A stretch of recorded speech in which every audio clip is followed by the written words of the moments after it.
This episode is brought to you by Vital Farms. Isn't it bullshit to have to question where your food comes from? At Vital Farms, you can trace your pasture-raised eggs all the way back to the source, the pasture.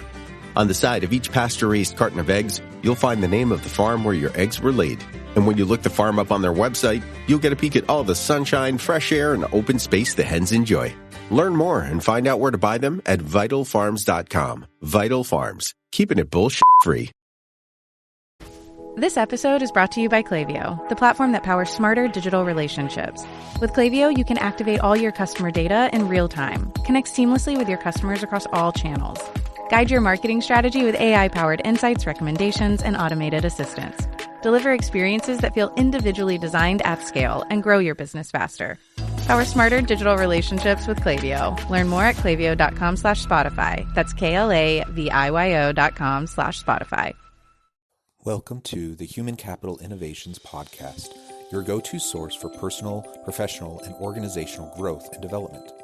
We hope you tune in often for all things people management, organizational development and change, organizational leadership, and social impact related. Maximize your personal and organizational potential with Human Capital Innovations Podcast.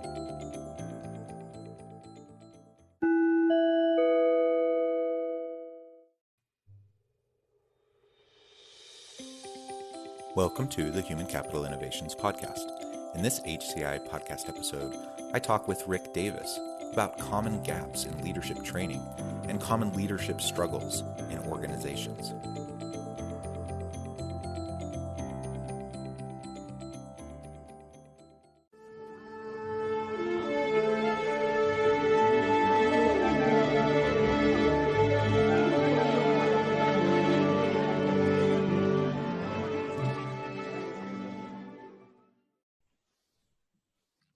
Rick Davis, welcome to the Human Capital Innovations Podcast. Well, thank you. Glad to be here. Yeah, I'm excited to have the chance to chat with you about leadership today, the gaps in leadership, particularly in leadership training, and the types of struggles that commonly manifest themselves in organizations in relation to leadership. So that's really what we'll be exploring together today. As we get started, I wanted to share Rick's bio with all the listeners. Rick Davis is a retired battalion chief from the Loveland Fire Rescue Authority in Colorado. He was in the fire service for 37 years, including volunteer and military firefighting, and 29 and a half years with Loveland Fire. During his 14 and a half years as a battalion chief, Rick served as a shift commander, also the department's training chief.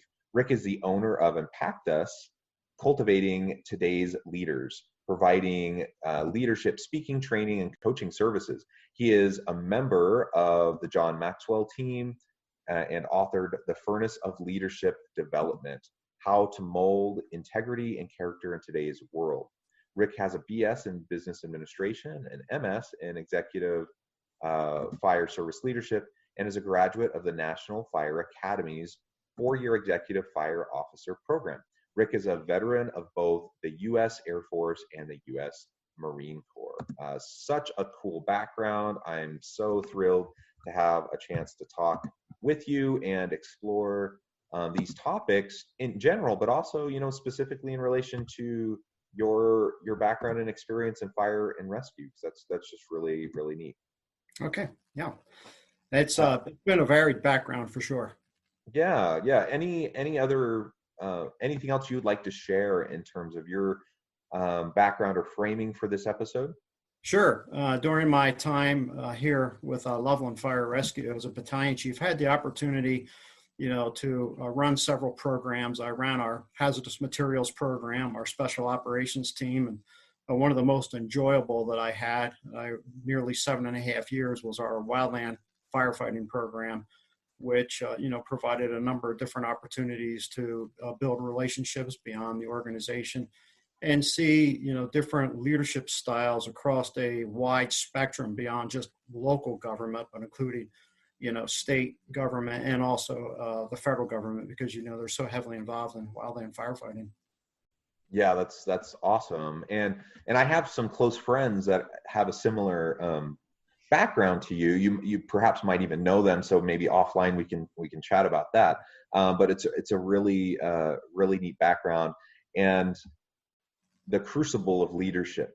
As you're dealing with fire and rescue, and I mean, this is where like the rubber meets the road of just the nitty gritty hard work that has to be done, where lives are on the line, and leading people in that environment, I think, is a challenge, and training leaders and training the other firefighters is a huge challenge.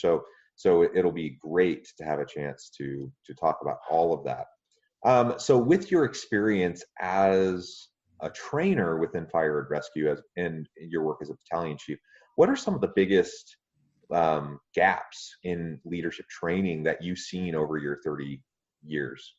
I'll split it out into, the wildland arena, then municipal firefighting, and then I'll add in the military as well, because although firefighting, fire is the same, through all three of those realms, the approach to leadership is absolutely different. I'll start with the military first. When an individual joins the military, as an enlisted person, they are shipped off to, one of the boot camps, and, immediately, introduced, to leadership principles and concepts. And, sometimes, when they get out in the field, it can be good, it can be bad. Jumping over into the wildland arena, the National Wildfire Coordination Group, they have a standard curriculum for people who are entering, the firefighting world. And part of that does include initial leadership training. And then as a person, progresses, through the various positions, that leadership training, gets elevated. Now we enter the municipal firefighting service, and it can be all over the place. Although the National Fire Protection Association has, written standards for, fire officers, there are many organizations that do not teach any leadership to their people until it's time for them to step into a supervisory position. And unfortunately, our organization was like that, for years. And it got changed in 2009 when we had a fire chief that came in here who saw the value in leadership training and what we needed to do. I've always been an advocate that leadership training should start, just like in the military or in the wildland arena, right out the gate. Don't wait and bring somebody into a fire academy. You teach them all the technical aspects of the job, send them on out, to a fire station, and then, they progress through their career. They might progress up to be, a driver. And then one day they say, hey, I'm interested in being a lieutenant or a captain. And somebody goes, well, you know what? I guess we better give you some leadership training. So there can be a gap in there that needs to be filled. Here in the state of Colorado, when someone decides to progress up to those officer ranks, there's levels called Fire Officer 1 and Fire Officer 2. There is some leadership training that is provided then. But I see the gaps, Jonathan, leading up to that and then following after that. And one of the things that's associated with the gap when it tries to get filled is, we draw from many times the same family, meaning the fire service. So we get a constant diet of, firefighters talking to firefighters, and there's not an outside perspective, which now creates another gap. Yeah, thank you. And I completely agree that we should be talking about leadership principles from day one with everybody. Now, we recognizing not everyone will end up progressing into formal leadership roles, but everyone will have the opportunity to lead others in some capacity, even if it's in more informal ways.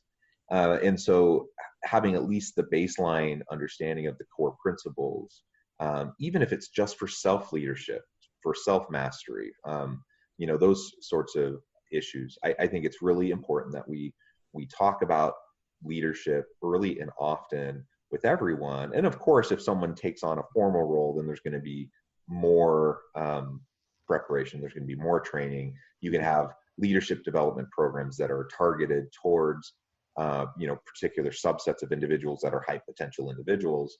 But that doesn't mean that we don't provide leadership training for everybody, so that everyone can really benefit and leverage their own capacity to a greater extent. And I think, especially in the military and the fires and rescue arenas, I just think so many of those leadership principles are going to be so key, given the nature of the work that is being performed. So I completely agree there, and I appreciate you pointing out some of those types of gaps. Something else that I've thought a lot about in terms of leadership gaps is that, in my experience, a lot of it, and this isn't specifically in the military or in fire and rescue, but generally speaking, when I'm thinking about leaders and organizations and where the gaps might exist, so many leaders in formal roles, they arrive at that position due to their technical expertise at the lower level. So perhaps they were an excellent salesperson, or they were an excellent coder, or they were a really great person on the production line, or whatever. They have technical skills, they had capacity, they had capabilities, not necessarily any demonstrated leadership ability, but they were good at their job. So they were promoted, and now they're supervising, or they're managing, or they're leading people. And it's a different skill set altogether. And especially if they haven't been trained at all along the way, now they're in this new position, and they're really not sure what to do. And so they just end up mimicking what they've seen other people do in the past. Hopefully it's been good, but a lot of times they're going to be mimicking less than ideal types of behaviors, and sometimes quite dysfunctional or disruptive types of behaviors that aren't healthy for the organization or for their people. So we absolutely need to keep that in mind as we're selecting potential leaders in formal roles, providing more training up front, as you mentioned, absolutely, but being more cognizant of it's an entirely different skill set to be able to be technically good at a job versus to be effective at leading a team of people or a large group of people.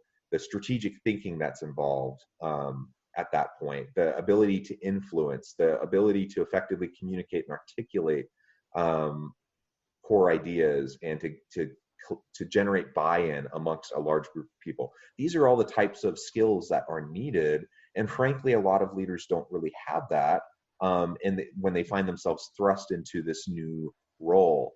And I often think about the Peter Principle, which you're probably familiar with, but the Peter Principle stating that people are often promoted to their level of incompetence.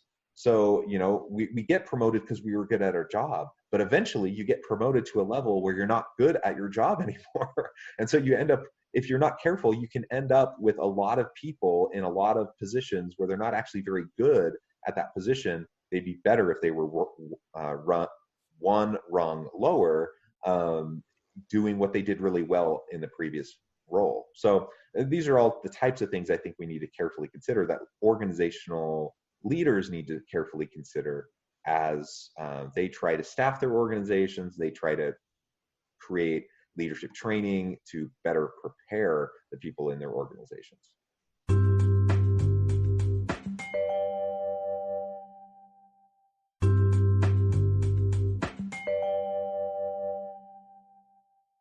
Yeah, you not only hit the nail on the head, I would say you hit the railroad spike on the head and drove that into the ground. As I was listening to you, I was thinking back of many, many scenarios that I have witnessed, I have seen over the years. Start with what you're talking about, the technical and the tactical competence.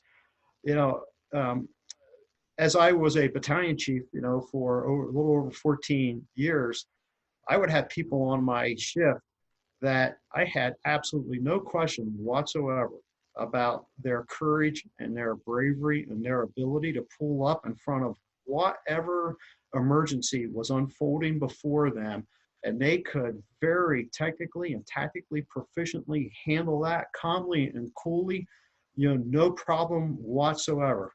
But then as I got to know them differently, as them being in a supervisory role, it's like, when you look at emergency services and emergency response, and initially when we started out, we were working a 24-hour shift. And just last November, before I retired from the fire service, we went to a 48-hour shift. So when you look at whether a department is working 24 or 48 hours, and you break it down, let's remove the large cities, like Denver, FDNY, Philadelphia, Los Angeles, but even they have slower stations there too. When you break that time period down that you're on duty, emergency response only counts for a small portion of it. But we spend a lot of time with each other in the rigs. We're like pack animals, You got to go to the grocery store. You don't send one person. Everybody piles into the rig and they go down. So you're locked up with people. So these same folks that I saw that were very, very good at the emergency scene, wow. Now when it came down to handling issues, personnel issues in the fire station, lots of times they were not equipped, and sometimes what I saw too, Jonathan, is they would be afraid to ask. They were afraid that they would appear to be stupid, that somebody would think less of them. And your comment too about their modeling, that certainly applied to me, as I was growing up through high school, coming into the military, modeling a lot of, leadership behavior that, was, very authoritarian, but, in incorrect style. And so, yeah, there's just so much. And one other thing I'd like to add on this particular topic also, I ran our department's recruiting program for 3 years. And there's a lot of people out there that, want to be firefighters. And I've seen, it change, after 9/11, there were a lot of people, that are motivated from a patriotism standpoint, and that's changed. But what I also have seen is a lot of people who are into the sports medicine, sports fitness, they want to come into, the job. What I would encourage our people to do, or anybody who is helping us on interview panels, is look beyond someone who just, or I shouldn't say just, look beyond someone who wants to come on board as a firefighter. What is their future potential for the organization? Realizing you're 100% correct. There are some people, they should only go so far, and it's a disaster when they go further. But let's look at people when we're interviewing and see what that long-term potential is for them, that we can draw that out of them. And what are they bringing into the organization? What are they bringing into the organization from a leadership perspective right out the gate? Not 5 or 10 years down the road, but the minute that they show up on day one of the Recruit Academy, what are they bringing and demonstrating? Yeah, absolutely. And again, I think it's important to recognize that everyone has the chance to lead. So you don't have to be in a formal role. You don't have to be a battalion chief. You don't have to be, a vice president or a team lead or a division director or whatever, and whatever organization we're talking about. Everyone has the opportunity to influence and to demonstrate leadership capabilities. And so we want to help develop those capabilities in everybody. But there's also no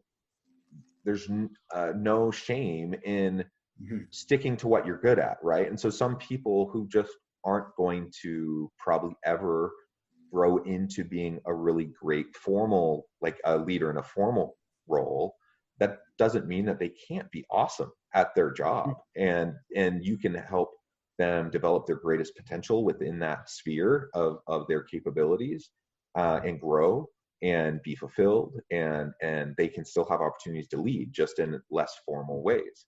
And that's awesome. So we definitely want to promote that. And then also make sure that there's a clear succession planning and a pipeline of good leaders to move into the formal roles as well. I've often seen individuals who going back to people being promoted to levels where they're not capable anymore, and the Peter principle, I've seen people who were so good at their jobs, and then they were promoted and they were so bad, and it was unfortunate for the organization who suffered because they had poor leadership, but it was so unfortunate for that person because they were put in a position where they weren't going to be successful. So part of our job in developing leaders and in training leaders is to also help them understand that we want to leverage people's talents and capacities and capabilities, stretch people to the extent we can and help people grow, but also recognize where people's strengths lie, right? And leverage those strengths. And if that means that someone will spend 30 years and never be a battalion chief, that's okay. Like they can still have an amazing career and do a lot of good and help a lot of people and have a great influence on the organization. And that's totally fine. So I think if we can balance all these different elements in the mindset, then that will make for more healthy organizations. Instead, what often happens is people feel like a C-suite level set of executives, or even kind of lower middle management, VP level type people, they see someone who's been loyal to the company, they see someone who's developed over time and had all these different roles, and they figure, well, they've been with us for 10 years, 20 years. They're ready for the next position. They're ready for the next level up. And they feel kind of this duty to this person, which frankly, I appreciate that they would have that kind of loyalty to their people, but they then promote them out of a sense of kind of duty and loyalty, as opposed to, are they actually good for the job? Are they actually capable? And instead of looking around and scanning the environment for the people in the organization or external to the organization that would actually really thrive in that role, they end up giving it to a person who, probably isn't going to be as good. And it's just unfortunate. It's unfortunate to that person. It's an unfortunate situation for the organization. So balancing all of that is essential. Well, you've mentioned a lot of different areas where people might struggle in leadership within organizations. Another one that I thought maybe we could talk about for a minute is around the idea of developing trust. And I suspect within the I never served in the military, but I suspect within the military, in combat types of situations or fire and rescue emergency services, these are very challenging types of situations. People's anxieties are high, and I imagine in those types of situations, you have to rely so much on the trust that you've built and the relationships that you've built with your team. Otherwise, you can't really get through those really tough moments. So I'd love to hear your thoughts about how leaders can develop that trust. Maybe any examples that you've seen where they didn't develop the trust and kind of detrimental, kind of negative consequences, or vice versa, where they did a fantastic job of developing that trust and it led to great outcomes. Yeah, I want to add for your audience that during my time in the military, it was Cold War time, so I'm not a combat veteran, but the trust element, still came into play, in both branches of the military that I was in. Before I got into firefighting in the Air Force, I worked out on the flight line. And so there's a trust element there. I worked on the F-4E Phantom fighter jet. So there's a trust element there because there's two people that are going to strap their bodies into a great big hunk of metal, with a lot of, jet fuel and sometimes munitions. And so they're trusting, people many, many times, someone who's 18, 19, 20 years old, barely out of high school, that's working on that airplane. So that element of trust, starts there. But moving over into the fire service aspect, trust is a huge, huge deal because of the type of environment that, firefighters are working in. And it starts right out in the fire academy, watching, the recruit How do they respond to stressful situations, not only physically out on the drill field, but academically in the classroom, because there's a big academic load that comes along, with preparing for it. And when they move along into live fire evolutions, how are they responding, with that? Now it's like, hey, graduation time, a big ceremony, fancy badges pinned, families show up and everything like that. But hey, the rubber meets the road, and how long does somebody go before they're confronted with that call? And that call could be different for various people. I remember a documentary after 9/11. There was a French film crew that was following a brand new firefighter around in FDNY. And for his first year, he had not been on any significant incident. His first significant incident was the towers. And so, that's certainly, stressful, traumatic. And our organization here in Loveland, I will say, was very welcoming to people. Unfortunately, there are some fire departments that are not that way. It's, they don't treat people well, their first year. I can happily say we were not and are not, that way. You welcome people in, and encourage them. And when you're encouraging them and you're treating them like human beings, you're building that trust already in a non-emergency environment, getting to know them, tearing down those personal barriers. Hey, where do you come from? What's your background? What do you like to do on your time off? Things like that. What do we have in common? That relationship building. So now, hey, tones go off. You're piling onto the rigs. You're out the door. And what is it? Is it, a 65-year-old male who's in cardiac arrest? Is it someone who is climbing and they've fallen 100 feet into a mountainous area? Or is it a structure fire, with a report of somebody, trapped inside? It's critical to build that trust ahead of time and not say, well, I'm going to wait until we get on the big one to see if I can really trust you. Because I believe, Jonathan, that sends a message to people that there's a doubt in that officer's mind as to whether or not I'm going to perform. And I'll add in something here that applies to our previous conversation. I had coffee last week with an individual that I know. He works in another fire department. And he told me that when he had been promoted, his immediate supervisor said, I'm watching you. I got my eyes on you. And that rattled that guy's confidence. It rattled his confidence to the point that he was not successful. And ultimately, he stepped back down to the previous level. Just those words. So the words of encouragement that can, build people up and start laying down that foundation of trust.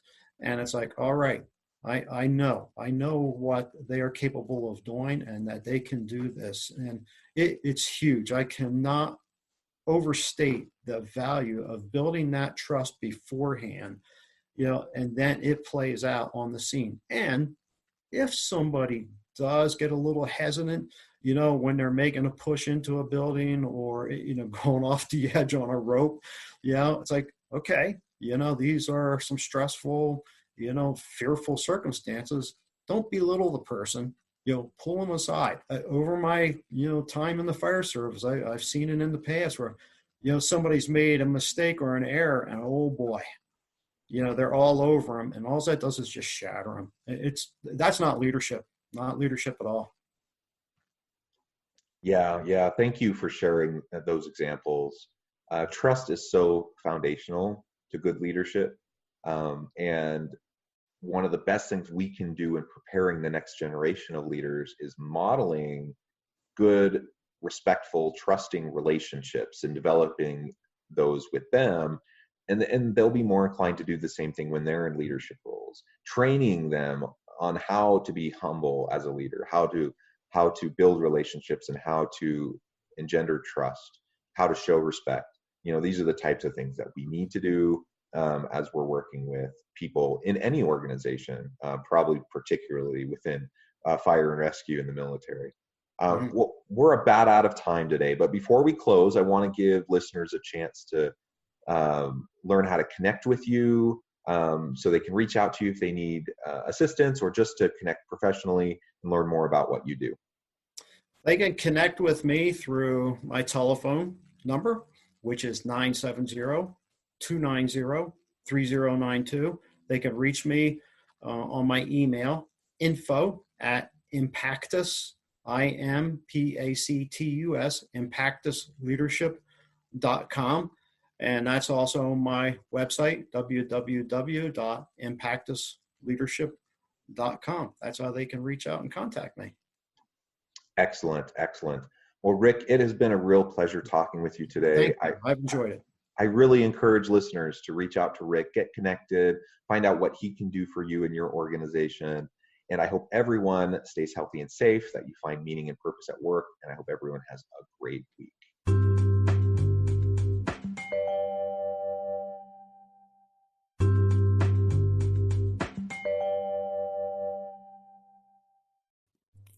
Thanks again for joining us for this episode of the Human Capital Innovations Podcast. I hope you stay healthy and safe and that you have a great week.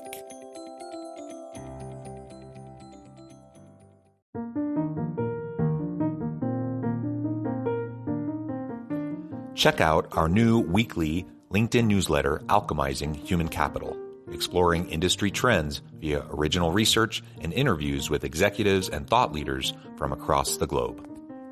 We look forward to having you join us.